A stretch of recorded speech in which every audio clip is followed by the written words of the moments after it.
Hello everyone, Seago here, and today I have the Vengeance Demon Hunter 7.3 guide. A couple quick things before we start. One, I will not go into detail what each abilities are. If you're 110, you should know what your abilities are. Two, I will not tell you where to spec your artifact points into, since when you hit level 110 now, since it's 7.3, you'll pretty much instantly fill out the artifact in like under 5 minutes. So, let's get started. Start with the stat priority and all that fun stuff. Actually, first off, Demon Hunter Vengeance in 7.3 hasn't changed since 7.2.5. Another thing, they are a pretty fun spec to play. Unfortunately, they are not the best tanks right now, with other tanks in the lead. But I really enjoy my Demon Hunter. I haven't been able to play it a lot since I've been playing my DK and my Paladin and my Bear and my Monk more. That's why she's kind of 882. She only has one legendary. I haven't had much time. I wish I could play it more because I really enjoy the spec. But anyway, let's get started with stats. There are a couple ways to build your Demon Hunter. Survivability, damage output, then you can build it for Mythic Plus. I'm just gonna go for the survivability and damage output since this is more for a rating build, but let's get started. Survivability is agility, haste until 20%, followed by mastery, versatility, and then after those, then you want to go haste again. Then critical strike is dead last. Although I have a lot of critical strike because of my gear. Yeah. Anyway, yeah, haste about 20%. Then if you find haste afterwards, that's fine. But make sure you get your mastery up. You're going to want a lot of versatility too. I see a lot of Demon Hunters running around 20% verse. Mainly because they can get hit pretty hard. And versatility helps negate some of that. For the damage output build, it's agility, critical strike, verse, mastery, then haste is dead last. No, pretty simple. It's not that hard. For new people, I would suggest going survivability, especially if you're not comfortable with your tanking yet. If you're a veteran of tanking and you're pretty comfortable with your class, then I would suggest probably go more damage output. I usually tend to go a mixture of the two, but you really can't with Demon Hunter, so I just stay survivability because I like the tank method of, hey, I'm a tank, I'm just supposed to get hit really hard and survive. I don't really care about my DPS that much. Anyway, let's go ahead and look at trinkets. Some of your best trinkets, your one best trinket for right now until the new raid comes out, which probably won't be for another month or two, is the Darkmoon Fair trinket, the Darkmoon Deck Immortality. I don't have that yet because it still costs a lot of gold, and I don't play this tune enough to warrant to invest that gold into this character. But if you're one who mains Vengeance Demon Hunter, then get that card. Withering Heart of Darkness is another great one. When it's equipped, your damaging critical strikes reduce damage the target deals to you by 1% for 6 seconds and stacks 3 times. That's pretty decent if you can get a really high eye level one. A couple other good ones is Infernal Contract, which I believe, no, that's drops by Gul'dan. That's a pretty good one if you can get that. Archimonde's Hatred Reborn is a legendary, which we'll look at legendaries in a second, but that's a good trinket to use. Feverish Carapace, yeah, I almost said that wrong, is another good one that drops off the first boss in Tomb of Sargeras. Reliquary of the Damned is another good one, and Animated Exoskeleton would be another good one. If you guys want a list of the trinkets, just let me know in the comments below. I'll give you a list of all the trinkets that are pretty good for Vengeance Demon Hunters. For the Tier 28 bonus set, I don't have that because, again, I haven't played that much, but we'll look at it. The Tier 20 is pretty useful for a set because, actually, it's the 2 set, Demon Spites. No, that's wrong one. It's this one. The Tier 4 is pretty good because after using Soul Cleave, you gain 2,000 versatility for 8 seconds.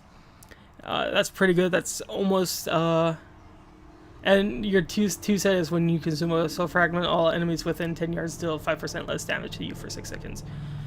So this tier set is all about damage reduction. So it's pretty good.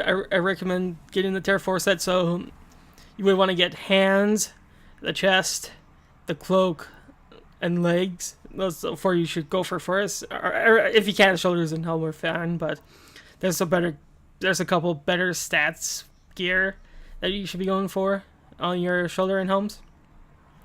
And let's go ahead and look at your legendaries. There's a bunch of legendaries for single target survivability, or raid survival, I should say. Archimonde's Hatred Reborn is a really good one. It gives you a major cooldown, which I still think Demon Hunters are kind of lacking, but that's just me. Oblivion's Embrace, Demon Spikes and Power Runes gain 1 additional charge. That's another really good raid survival one. The feet here, they're really good. The initial damage from your motion arrow reduces the remaining cooldown on Fiery Brand by 2 seconds for each enemy hit. And of course, Fiery Brand reduces the damage they deal to you by 40%. Neck is just a good, gives you a shield. I know a lot of people don't like the neck, but it's a good neck. Fragment of the Betrayer's Prison is another good one. You gain 15% leech, and I like leech. Leech is always good. But those are like a good top. How many did I talk about? A good top. Yes, 5 of them. Top 5 legendaries you should probably use. There's a couple good damage ones, like the Waste is a good DPS one. Even the feet are a good DPS one. And Spirit of the Darkness Flame. I'm sorry, I couldn't read that right for some reason. That's another decent one. I'm going to turn the chat off. That's another good DPS one. So yeah, Demon Hunters have some pretty good legendaries in their pool here. But that's enough about that. Let's go into your talents. Okay. Talents. So it's pretty much going to be Abyssal Strike, Fallout, not Feast of Souls. It used to be Feast of Souls, but now it's Fallout. Flame Crash, Fracture, Quicken Seals, Spirit Bomb, and Last Resort.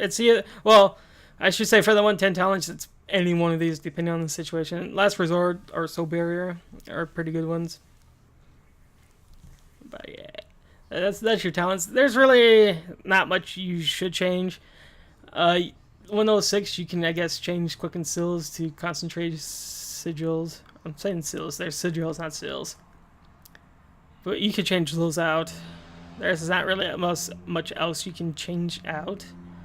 I guess 108, you could go Blade Turning if you wanted to, but I think Spirit Bomb is still a better choice even after the nerfs. But yeah, that's your talents. Let's go ahead and look at your rotation.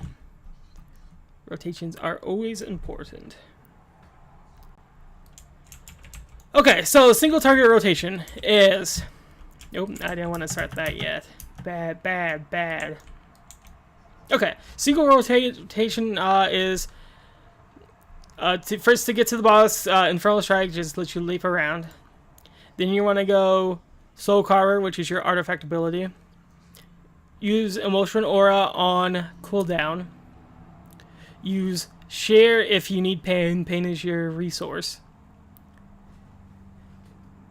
Since we're using Fracture, you want to cast it with 4 or fewer lesser soul fragments. And we're also using Spirit Bomb, which Spirit Bomb you also cast with 4 or 5 lesser soul fragments. Use Sigil of Flame on cooldown. I think we're using... Let me make sure we're doing this right. Yeah. We're using Flame Crash, so you also want to use these up. Your Infernal Strikes. We're not using Fellblight, so... I wrote down a list of, hey, if here, then use this. And then it's just use Soul Cleave if you have to, if you need the health. But usually Spirit Bomb can heal you more than that. So again, it's Soul Carver, Emotional Aura, Share to build up pain if we need it, Fracture to It generates a couple lesser fragments, so we need that to build our lesser fragments. Spirit Bomb I usually use when I have 5 lesser fragments. Sigil of Flame on cooldown. Flame Crash, or Infernal Strike since we have Flame Crash. And then Soul Clave if we need extra healing. Don't use Soul Clave for a DPS ability because Soul Clave hits like a wet noodle. Your defensive cooldowns, you have a couple. Your defensive abilities and mitigation, you have Demon Spikes. And it should be used frequently. It should almost be up all the time. Almost. Try to time it when a boss is about to hit you for some big physical damage, especially Kil'jaeden. For us that have been taking Kil'jaeden, you will know what I'm talking about. Soul Clave again is a healing ability. Empowering Ward should be used before you take a bunch of magic damage. And Fiery Brand should be placed on the target when you anticipate they will deal high damage to you. Again, pretty simple. And of course you have Metamorphosis, which you turn into demon for a couple seconds and you gain 50% health, and armor is increased by 100%. Your sheer ability. But let's see this rotation in progress, shall we? I lost the words there. So I'm gonna go ahead and just, I keep forgetting the name of this ability for some reason. Inferno Strike. And then I'll Soul Carver. I'd go Sheer to build up some pain. I'll go Spirit Bomb now since I have a bunch of soul fragments and we need it. I'll go Sigil of Flame to an Emotion Aura to get those on cooldown. And then since I'm taking a lot of damage, I'll go ahead and use my Soul Cleave to give me some health back.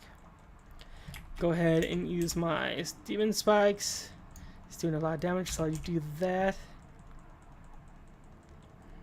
There we go. That's not a hard rotation. Go ahead and Demon Spikes again, because he's hitting hard. This is the raid dummy, so yeah, he's going to hit a little harder.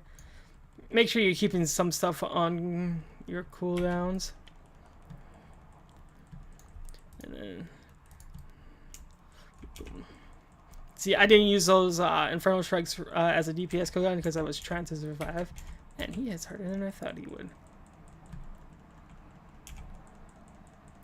But that's about it. Let's get out of here. Let's give him some health back.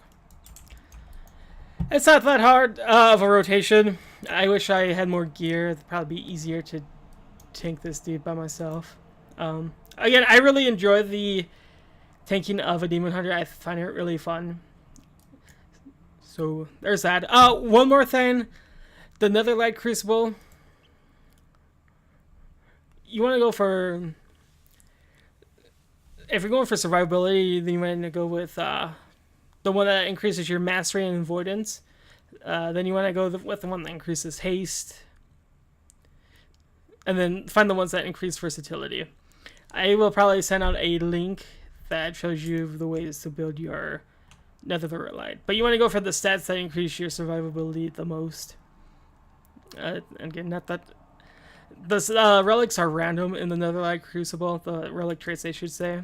So it's always going to be different, but usually go for the stat ones than the ones that like increases the damage you can take and stuff like that.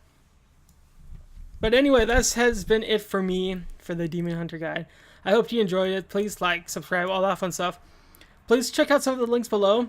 Some of them include my Facebook, Twitter. Also, follow me on Twitch. I have that link below too. I'd be much appreciated if you did enjoy what I showed. If you have any questions about Vengeance Demon Hunter, please ask below. I love answering your questions. I find helping people with these guides pretty fun. So anyway, thanks again for watching, and I will see you guys next time. Peace.